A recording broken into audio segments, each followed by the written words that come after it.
Frozen silence. The wind screamed across the ice like a dying animal. Commander Elias Vance stood alone in the white storm, his boots sinking deep into the snow with every heavy step. The cold bit through his thermal suit. Even inside his helmet, his breath came out as mist. Ymir 9 was not a place made for life. It was a graveyard of ice, storms, and broken promises. Elias was the last human left at Outpost Delta. The others had left days ago, evacuated, ordered off the planet because of rising magnetic storms. But Elias had stayed behind to shut everything down. Final systems, data cores, the little things no one cared about. He told himself it was just work. But deep down, he didn't want to leave. Earth didn't feel like home anymore. Space did. Cold silence did. Then, 3 hours ago, the silence broke. The signal was faint, buried in static, not human. The voice was strange, soft, shaking, and high-pitched, a call for help. At first, he thought it was just interference, maybe a bounce from some old satellite or deep space junk. But the voice came again, this time clearer. It was speaking an alien language, but the message was clear. Help, hurt, alone, no coordinates, no ID. But Elias had traced the signal's direction. It was coming from the northern shelf, just beyond the glacier wall, an area marked unsafe on every map. Still, he went. Now walking across the frozen land, he could barely see a meter ahead. Snow flew sideways in the wind, turning everything white and gray. The ground creaked under his boots, groaning like it might collapse at any moment. His scanner blinked red. Life form detected. 30 meters ahead. His heart jumped. He moved faster. The wind roared, louder now, like it didn't want him to find what was out there. Then he saw it. A dark shape in the snow. Small. Crashed. Smoke rising, barely visible in the wind. It was an escape pod. Old model, not human. A Tirathi design. Smooth curves, dark metal, and cracked glowing lines across the surface. The hatch was half buried in ice, bent from the crash. Elias pulled out his torch and cut through the ice. The hatch fell open with a hiss. The air inside was colder than outside. He stepped in and froze. There she was, curled in the corner, wrapped in a torn pressure suit, her skin pale blue and glowing faintly. Big dark eyes stared at him, wide and filled with fear. She was young, maybe 16, maybe younger. A Tirathi. One of the enemy. Her arm was broken. Her face was cut. She was shivering, barely breathing. Elias hesitated. Every law, every rule told him to report this, to leave her. The Tirathi were not allies. They had killed thousands during the war, but she was just a child, and no one else was coming. He reached out slowly. She flinched, weak and afraid. He pulled off his glove. Showed her his hand, palm up, open, no weapon, no threat. She stared at it for a moment, then reached out with shaking fingers. Her hand was ice cold. "It's okay," he said softly, even though she couldn't understand. "I've got you." He wrapped her in a thermal blanket from his pack, lifted her into his arms, and started walking back toward the outpost. Every step was harder than the last. The storm got worse. The temperature dropped even lower. His suit warned him, hypothermia risk increasing, but he didn't stop. He couldn't leave her to die. Behind him, the escape pod collapsed. The wind buried it in snow, like it had never been there at all. Hours later, Elias reached the outpost. Inside, it was dark and quiet. Emergency lights flickered. The heating system still worked, but just barely. He laid her down on a padded bench, hooked her up to the med scan, and gave her water from a squeeze pack. Her eyes followed him the whole time. Still scared, still silent. He sat beside her, tired and cold. His hands shook, not just from the weather. "Who are you?" he whispered. No answer, just breathing. He leaned back, staring at the metal ceiling. The storm outside pounded like a drum. And somewhere, far above the planet, someone was probably still listening to her signal. But they hadn't come. They didn't want her saved. Elias looked at the girl again. She was no longer just a survivor. She was a secret. A message someone wanted buried in the ice, but now she was his secret, and he wasn't going to let her die. The girl with no name, Elias, hadn't slept. The outpost was quiet but not calm. The storm still howled outside, rattling the walls like an angry ghost. Inside, only the hum of old heaters and the occasional flicker of failing lights reminded him he wasn't buried alive. His hands ached from the cold. His face was raw. But all of that faded as he watched her. The girl hadn't moved in hours. She lay wrapped in a thermal blanket, barely rising with breath. Her skin was a pale bluish hue, marked with soft bioluminescent patterns that shimmered faintly in the dark, like the embers of a dying fire. Her eyes had closed, but Elias wasn't sure she was asleep, or simply unconscious. He sat nearby, elbows on his knees, mind spinning in slow, heavy circles. She was Tirathi, the enemy. Or was she? The war between Earth and the Tirathi Confederacy had ended 3 years ago, after a long and brutal campaign across 4 systems. There had been battles that turned entire moons to ash, fleets lost in silence, cities burned under alien skies. Elias had served then, not as a rescue tech but as a soldier. Arctic Division, cold ops, ghost missions behind enemy lines.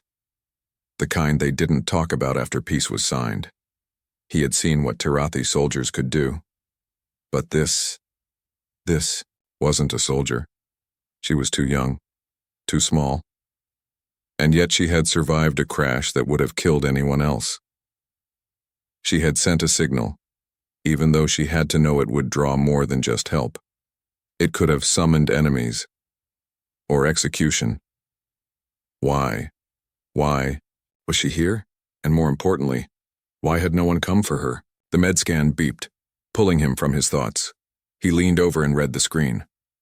Her vitals were stabilizing, pulse slow but strong. Internal bleeding had stopped, bones healing. She would live, if she stayed warm and fed. He exhaled and leaned back. "Well," he muttered, "you're tougher than you look." As if she heard him, her eyes fluttered open, dark, large, almost too large for her face. They fixed on his. She didn't speak, didn't flinch this time either, just watched him. Elias raised his hand slowly, showing he wasn't armed. "It's all right. You're safe." No response. Of course she didn't understand. Tirathi dialects were complex. Their words came with tones and gestures that humans struggled to mimic. But gestures, those were universal.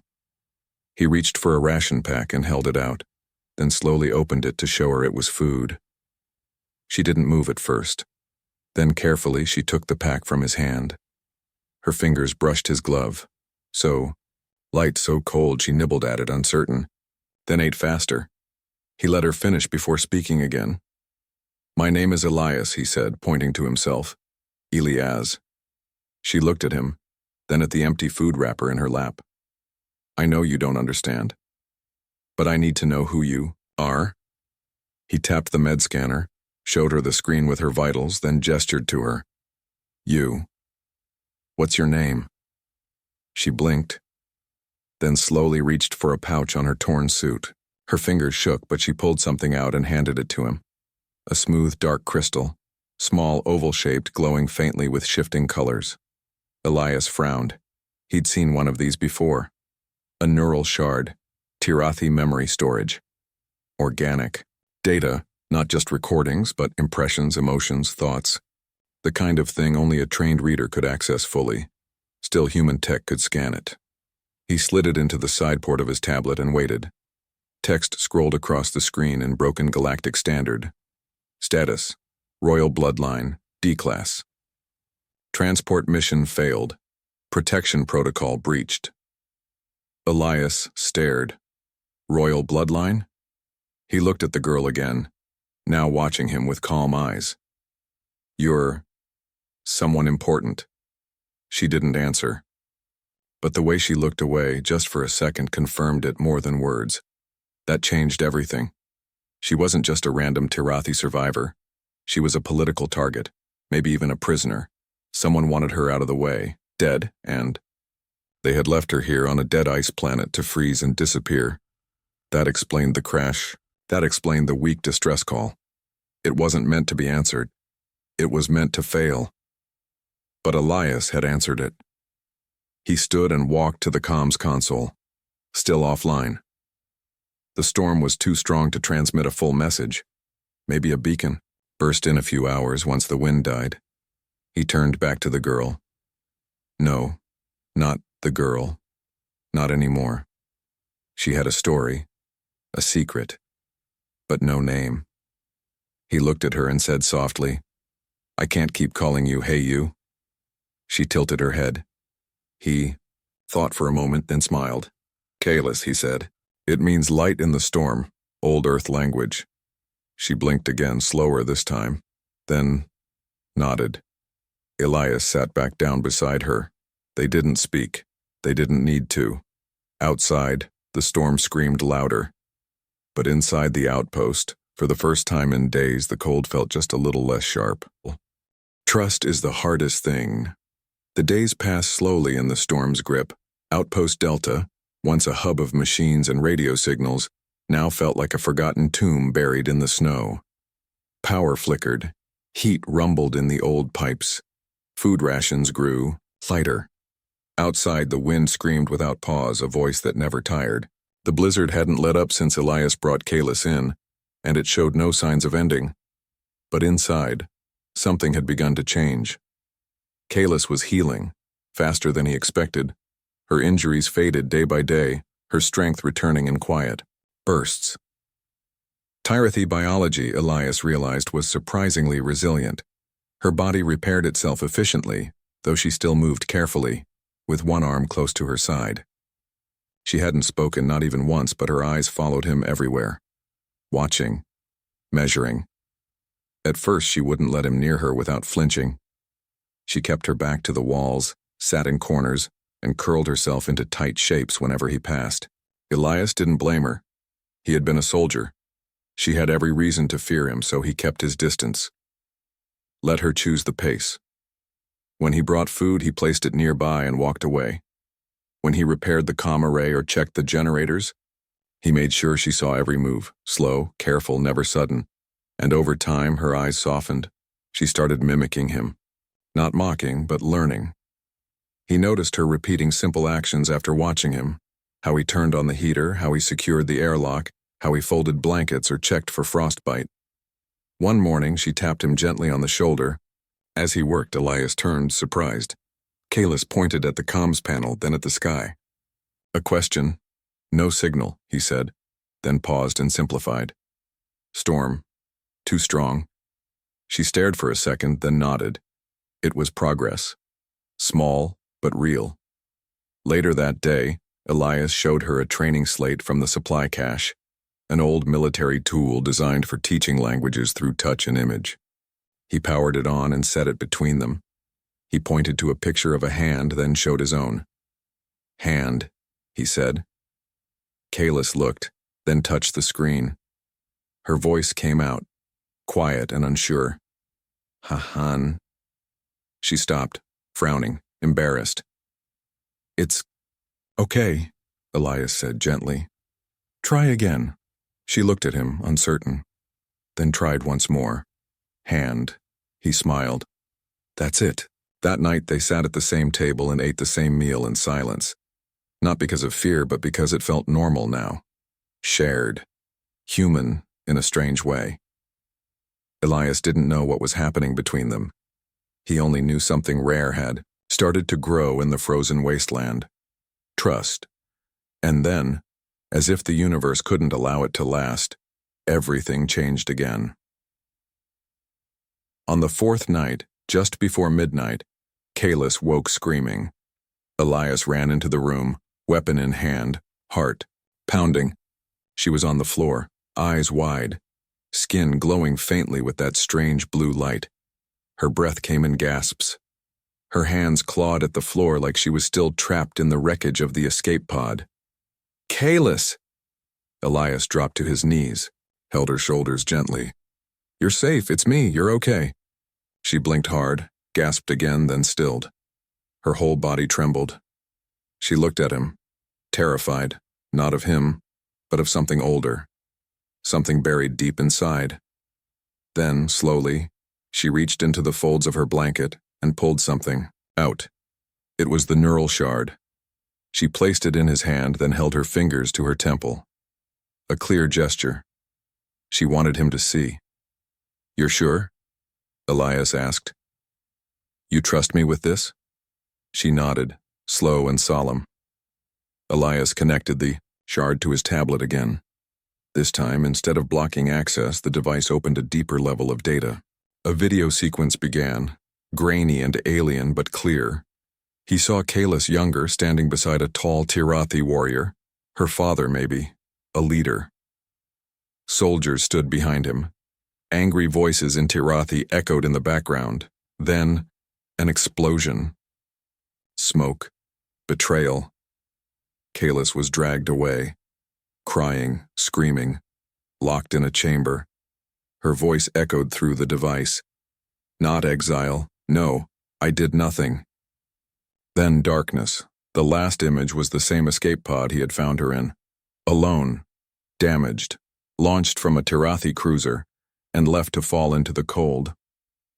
Elias stared at the screen for a long time after it ended. "She's not just a survivor," he said aloud. "She's a secret, a danger to someone powerful." He looked up at Kalis. She was watching him closely, waiting for his reaction. And in that moment, Elias made a choice. He stood, walked over, and crouched beside her. "Kalis," he said, his voice low and steady, "I don't care what they say you did. I don't care who wants you gone. I won't give you up, not now, not ever." Kalis didn't smile, but her eyes changed, warmer, steady. She placed her hand on his chest, over his heart. One word came from her lips. Eli. It wasn't quite his name, but close enough.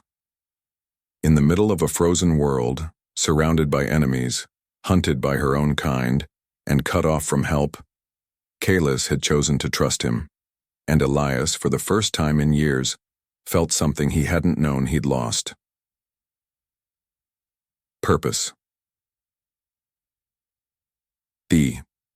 Betrayal Protocol. 3 more days passed, and the storm finally began to die. It didn't stop entirely. Ymir 9 wasn't that kind of place, but the wind softened from screams to whispers, and the skies above shifted from gray to a thinner, more watchful white. The silence that followed wasn't peaceful. It was the kind of quiet that made Elias uneasy, like the planet itself was holding its breath.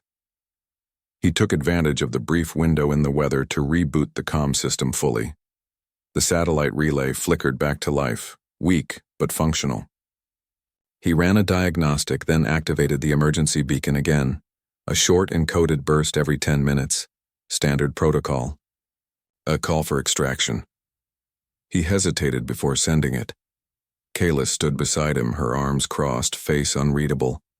She understood enough by now to realize what he was doing. Her expression said one thing clearly. She didn't trust who would answer, and, in truth, neither did Elias. But supplies were running out. The heating grid was degrading fast, and they couldn't survive much longer with patchwork repairs. Without help, they would both freeze before the next solar flare. Still, he encrypted the message. Used an old Earth code, one only a few Black Ops teams still recognized. He didn't want just anyone responding.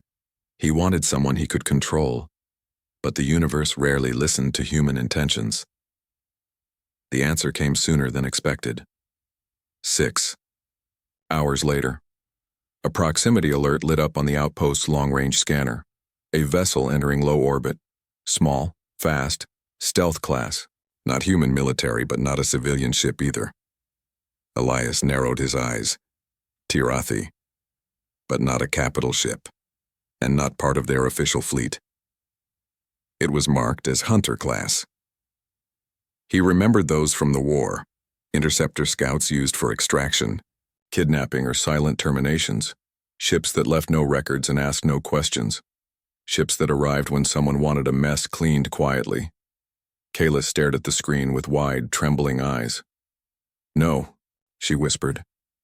That was the first time Elias had heard her speak more than one word. Her voice was full of terror. She backed away from the screen, shaking her head slowly, as if trying to will the ship away. He turned to her.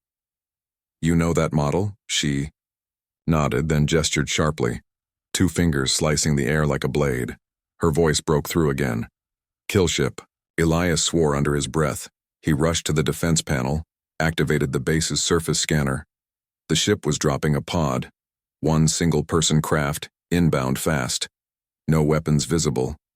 But that didn't mean anything. A Tirathi assassin wouldn't need much to get the job done. He had expected a human response, maybe a delay, a window to plan. Instead, he had summoned death. The pod landed 2 kilometers south of the outpost. Elias grabbed his rifle, double-checked the charges, and pulled on his helmet. Kayla stopped him at the door. She touched his arm, eyes pleading, but he shook his head. "I have to see who they are," he said. "If it's a scout, they'll be alone." She handed him the neural shard. He stared at it, confused. She looked at him with full seriousness. "Truth." He took it, tucked it into a pouch on his chest, then vanished into the snow. He found the figure standing just outside the wreck of the landing pod, scanning the horizon. Tall, armored in the black-gray plating of the Tirathi elite.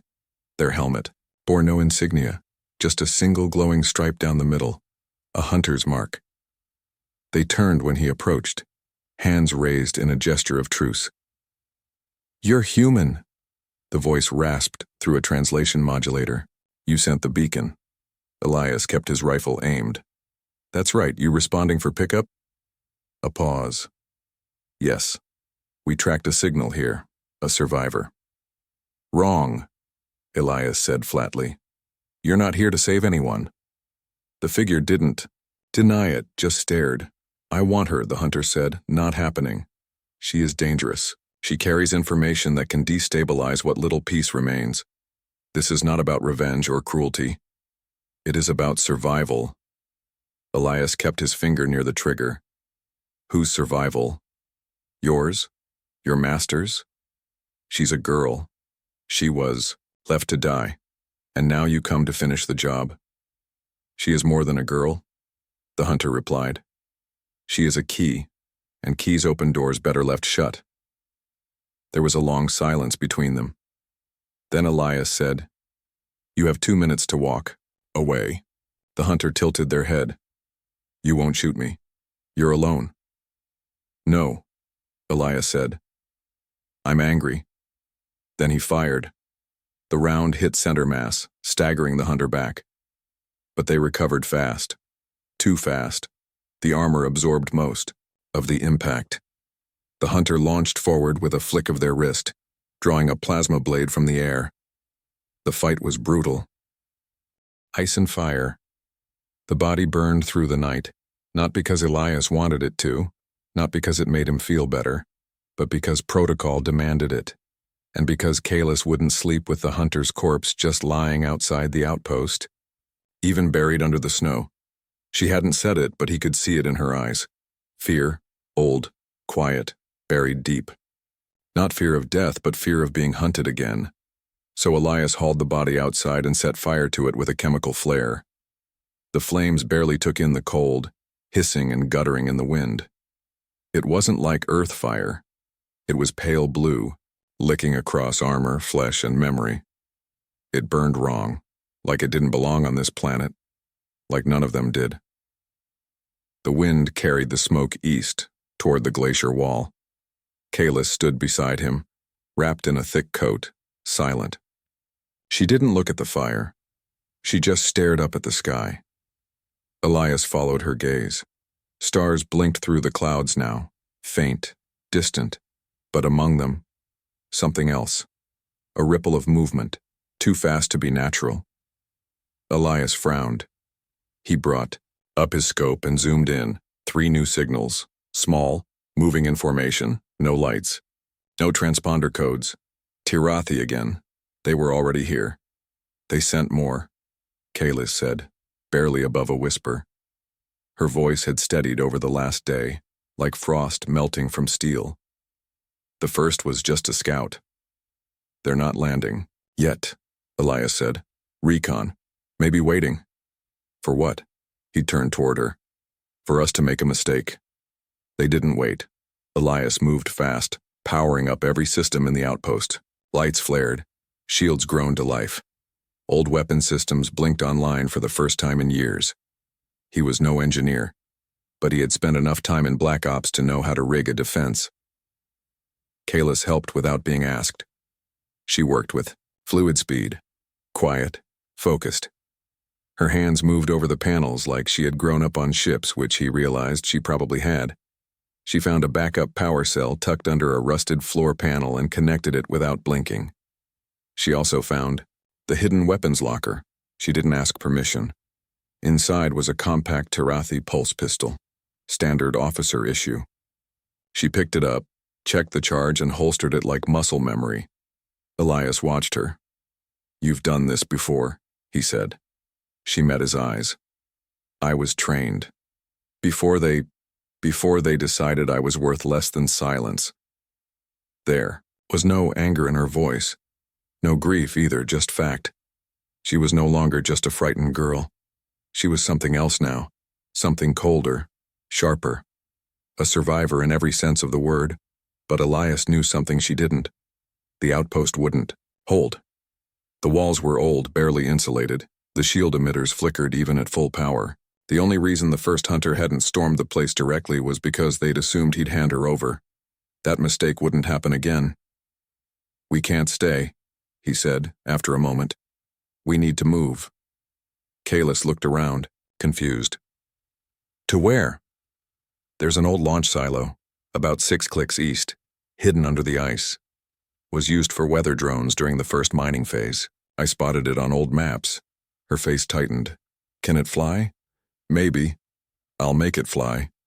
He didn't say what they both already knew, that if it didn't, they were dead. They left just before dawn.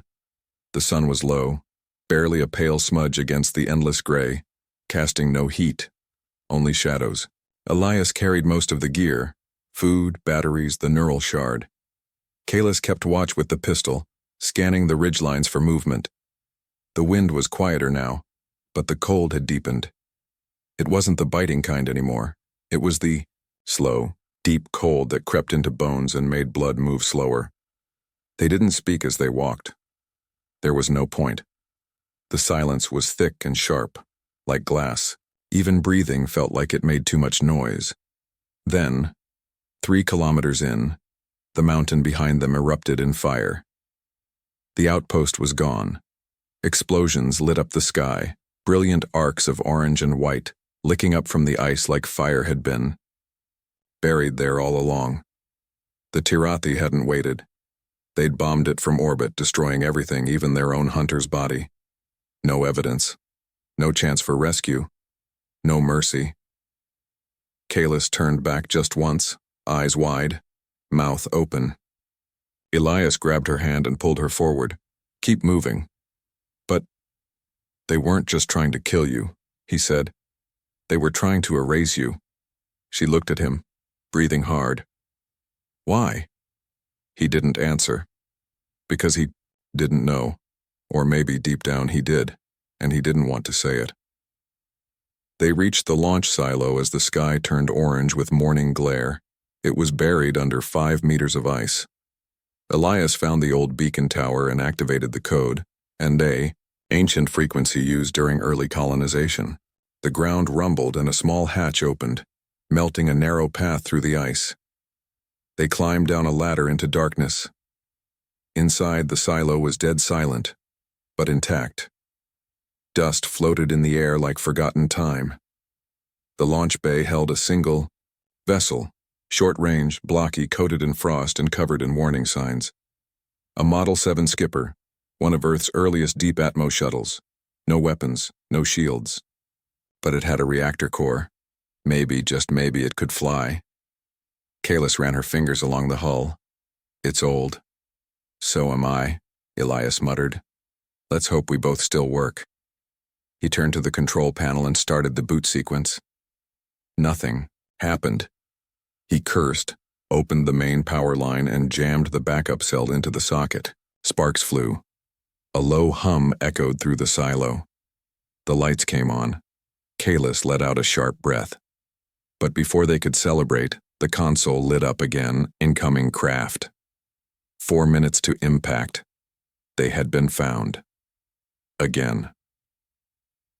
Elias looked at her, his voice low and steady. Get inside. Strap in. She hesitated. Will it fly? He didn't smile, didn't lie. We're about to find out. Escape through the white death. The old ship screamed as it came to life. It didn't purr like newer. Vessels didn't hum with sleek efficiency. No, this one groaned. A deep mechanical wail that echoed through the silo like the sound of something ancient remembering how to breathe. Ice cracked along its sides as dormant circuits flared back to consciousness, spilling pale green light. Across the launch chamber, steam hissed from pressure valves. Rusted systems argued with themselves as they tried to sink. The skipper was awake, but not ready. Kalis stood inside the cockpit, gripping the edge of the console with white-knuckled hands. Elias was beneath the floor panel, shoulder deep in a nest of bundled wires and fused switches, sweat freezing. On his brow, "She won't hold long," he shouted over the rising hum of the reactor. "How long do we need?" Kalis shouted back. 15 seconds, maybe 10, he replied. Then, quieter to himself, "Assuming it doesn't blow us up first." The launch timer on the cracked screen flickered, stuttered, and then began a slow, reluctant countdown. 0, 10. Outside, the world above the silo was no longer still. The Tarathi dropcraft descended like a blade, narrow, silent, and cutting through the clouds with surgical precision. Its scanners had likely locked onto the heat signature. It didn't need to know where they were, it only needed to fire, and it would. Elias pulled himself back into the cockpit just as Kalis sealed the hatch. The air was thick with cold and metal. The only thing louder than the rising engines was the sound of nothing else coming to save them. He dropped into the pilot's seat and slammed the ignition override. "Hold on," he said. "To what?" she asked. But it was too late. The skipper fired its thrusters, and the silo exploded around them. There was no smooth launch, no clean break from the ground. The shuttle blasted upward through the silo like a fist punching through ice. Metal shattered. Rock cracked. The entire silo ceiling collapsed in a cascade of fire and snow as the ship shot skyward, trailing smoke and flame. Then, an impact. A blinding white beam struck the side of the hull, tearing through the outer plating. The craft lurched sideways, alarm screaming. Kalis cried out as she was thrown against the wall. Elias gritted his teeth and wrestled with the controls. "Stabilizer's gone," he growled. "We're spinning." He forced the manual override, using short bursts from the side thrusters to level the spin. The ship jerked, then steadied, still climbing. The sky outside the viewport turned from blinding snow to thin blue, and then to black. "We're breaching. Atmo," Elias shouted. "Just hold." Another shot, this time it missed, but only barely. A ripple of heat distorted the view and the proximity sensors howled in warning. "They're following," Kalis said, her voice hard and clear now. "They won't let us go." "I didn't ask for permission," Elias muttered. He checked. The nav console. The onboard system was too old for modern coordinates, but the star map still worked. He punched in a blind jump. The ship wouldn't make it far, not without a warp core, but maybe far enough to escape. If we can reach low orbit, we can coast until they lose tracking. After that, he paused. Kalis looked at him. "After that, we run." He didn't respond. But the answer was in his eyes. There was no going back now. The last shot came as they hit the edge of the upper atmosphere. It wasn't a beam this time. It was a cluster of missiles, smart, small, meant for chasing down fast-moving targets. They glowed in the rear sensors like angry fireflies closing in too quickly. Elias didn't have countermeasures, but Kalis had something else. She moved past him, tore open the panel above the main drive, and pulled out the neural shard. The wow. Same one that had once carried her memories, her pain, her entire life. Without hesitating, she jammed it into the emergency input socket of the ship's core. "What are you doing?" Elias shouted. "Buying time," she said. "It's a memory crystal, yes, but it can override. If the ship thinks it's reliving a launch scenario, it will burn hotter, faster, long enough to outrun them. That'll burn the crystal." Kalis looked at him, eyes steady. "I already lived what's on it. I don't need it anymore." The drive flared. A surge of power jolted through the ship, and it jumped forward, nearly tearing itself apart in the process. The missiles lost lock. The skipper pierced the final edge of Emir 9's pull and launched into dark space like a ghost. Behind them, the planet shrank into shadow. Silence. Only the low hum of broken systems and breathing filled the cabin.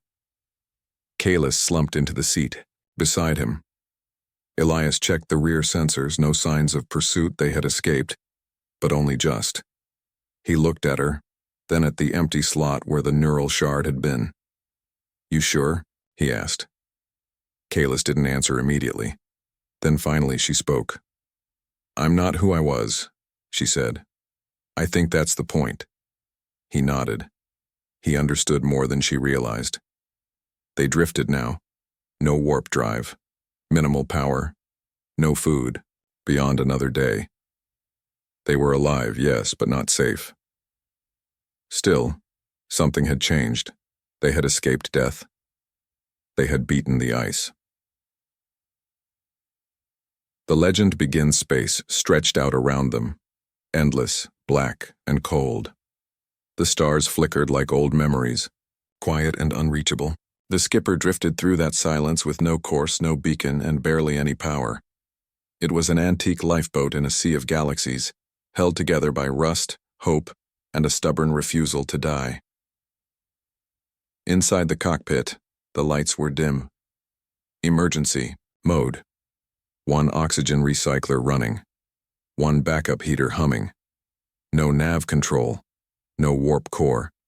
Just a metal shell holding two fugitives in the dark. But it was their shell.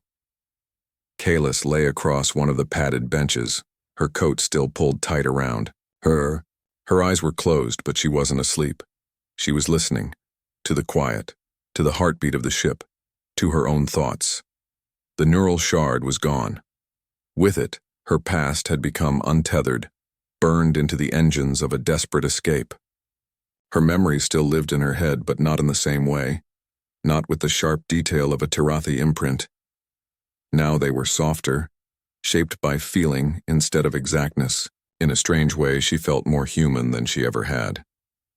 Elias sat nearby, tools spread across the floor, trying to keep the systems running just a little longer. He had managed to coax a few more volts from the decaying battery banks. Enough, for lights. Maybe a short transmission, but not much else. They hadn't spoken in hours, not out of silence, but out of peace. They were alive, and that mattered more than anything else. Then, a flicker. On the console, one of the long-range receivers blinked, weak, distorted. But there, Elias rushed to it, tuning the frequency manually. Static crackled. Then a voice cut through the noise. Rough, mechanical but unmistakably human. "This is Freighter Dawnchild inbound on trade lane Epsilon 9. Unregistered signal detected. Repeat. Unregistered signal detected. Identify." Kalis sat up instantly. Her eyes met Elias's. He leaned over the mic. "This is Commander Elias Vance, former Outpost Delta Tech lead. We are adrift. One human, one Tirathi. Non-hostile. Require immediate extraction." There was a long pause, static, then, "Did you say Tirathi?" Elias didn't flinch. "Affirmative. She's under my protection." Another pause. Then a different voice came on. A captain this time. Female, older, calmer. Understood, Commander. Hold position. We'll be on you in 15 minutes. Keep your comms open and your weapons cold. If you're telling the truth, you just bought yourself a second chance. Dawn Child out. The signal cut. Elias leaned back in his seat, exhaling slowly. He looked at Kalis, who was now standing, tense. You trust them? She asked. No, Elias replied. But I don't have to trust them. I just have to make sure they understand we're not a threat. Kalis nodded, her eyes still scanning the stars. You think they'll take me? She asked, quieter this time. Let me live? He stood up and walked over to her, rested a hand on her shoulder. No, he said. They'll take us, because they don't know it yet, but the galaxy is changing. And your survival, that's proof. She looked up at him, confused. What do you mean? Elias glanced, out at the stars, then back down at her. I mean, someone once told me humans are dangerous because we do what no one else dares. We protect, we endure, we trust. And when we get knocked down, we get back up angry. He paused, smiled just a little. And now, Kalis, you're one of us. The freighter arrived not long after, an old hauler, patched with different metals, trailing engine smoke and worn-out paint. It wasn't pretty, but it was real. A chance. A future. They docked. The airlock hissed open. Guns pointed in. Standard protocol. But Elias stood tall, arms raised. And Kalis stood beside him, not hiding, not flinching. The humans on the other side paused, confused, alert. Then the captain stepped forward. She studied Kalis carefully, then Elias. Her eyes narrowed. You the one who sent the encrypted distress call? She asked. I am, Elias said. And this girl? She's alive, he said. That's what matters. The captain stared for another moment. Then, without a word, she lowered her rifle. Welcome aboard, she said. And just like that, they stepped across the line. Later, in the safety of the freighter's medbay, as Kalis slept in a proper bed for the first time in weeks, Elias sat in a corner with a cup of synth coffee, staring at the data pad in his hand. He typed one sentence. Just one, then saved it to a secure channel and set it to transmit when they reached the next comm relay. It read, Emir 9 was not a dead world. It was a secret, and I wasn't alone. He didn't sign it with his name. He didn't need to, because after this the story would spread, first among the crew, then among the ports, then across the trade lanes and inner systems. A whisper at first, then louder. A human had saved a Tarathi girl, had fought hunters, had burned his past to protect her, and the galaxy would remember. Because some stories don't die, they become legend.